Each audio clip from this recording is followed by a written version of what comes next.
എന്താ മക്കളെ, എല്ലാവരും എന്താ ഇങ്ങനെ നോക്കണേ? എന്റെ പേര് സാറാമ്മ. ഇസ്രായേലിന്റെ ഒരു മുതുമുത്തശ്ശിയായിട്ട് വരും. കട്ട വെയിറ്റിംഗ് എന്ന് കേട്ടിട്ടുണ്ടാ? എന്നാ അതുക്കും മുകളിലുള്ള ഒരു വെയിറ്റിംഗ് ഉണ്ട്. അതാണ് കുഞ്ഞുങ്ങളെ എന്റെ കഥ. കുറെ വർഷങ്ങൾക്ക് മുൻപ് ദൈവവിശ്വാസിയായ എന്റെ കെട്ടിയോൻ അബ്രാഹം ഒരു ദിവസം ഓടി വന്ന് എന്നോട് പറഞ്ഞു, നാടും വീടും വിട്ട് ഇറങ്ങണമെന്ന്. അതിനേക്കാൾ വലിയ കോമഡി, എങ്ങോട്ടാ പോകേണ്ട ഒരു ധാരണയും ഇല്ല എന്നാണ്. പക്ഷെ ദൈവം പറഞ്ഞാൽ പിന്നെ മറുചോദ്യമില്ല. ഉടൻ തന്നെ ഇറങ്ങി. യാത്രക്കിടയിൽ ദൈവം ഒരു സർപ്രൈസ് വാഗ്ദാനം തന്നു, ഞങ്ങൾക്കൊരു കുഞ്ഞുണ്ടാകുമെന്ന്. ആ കുഞ്ഞിലൂടെ ഒരു വലിയ ജനത തന്നെ ഉണ്ടാകുമെന്ന്. ഞങ്ങൾ കാത്തിരുന്നു. 1 വർഷം, 5 വർഷം, 10 വർഷം. എന്റെ പ്രായം 80 കടന്നു. ആ സമയത്ത് ഞാൻ വിചാരിച്ചു ദൈവത്തെ ഒന്ന് സഹായിക്കാമെന്ന്. അങ്ങനെ എന്റെ ദാസി ഹാഗാറിനെ അബ്രഹാമിന് കൊടുത്തു. സംഗതി ഉഷാറാകുമെന്ന് വിചാരിച്ച് എനിക്ക് തെറ്റി. ഫാമിലിയിൽ പ്രശ്നങ്ങളുടെ പെരുന്നാളായിരുന്നു.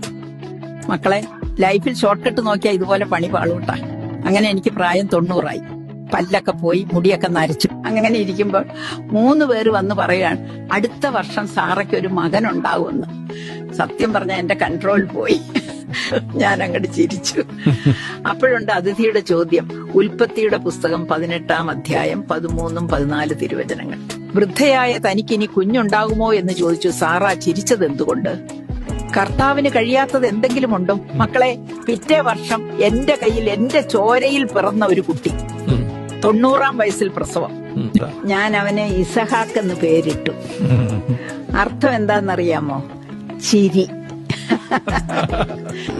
എന്നെ നോക്കി കളിയാക്കി ചിരിച്ചവർക്ക് മുമ്പിൽ ഞാൻ അഭിമാനത്തോടെ ചിരിച്ചു. ഒറ്റ കാര്യം പറയാനുള്ളൂ, ദൈവഹിതത്തിന് ഷോർട്ട് കട്ട് ഉണ്ടാക്കാൻ പോകരുത്. പുള്ളിക്ക് പുള്ളിയുടെ ടൈമിംഗ് ഉണ്ട്, അതാള് സെറ്റാക്കും. Just wait.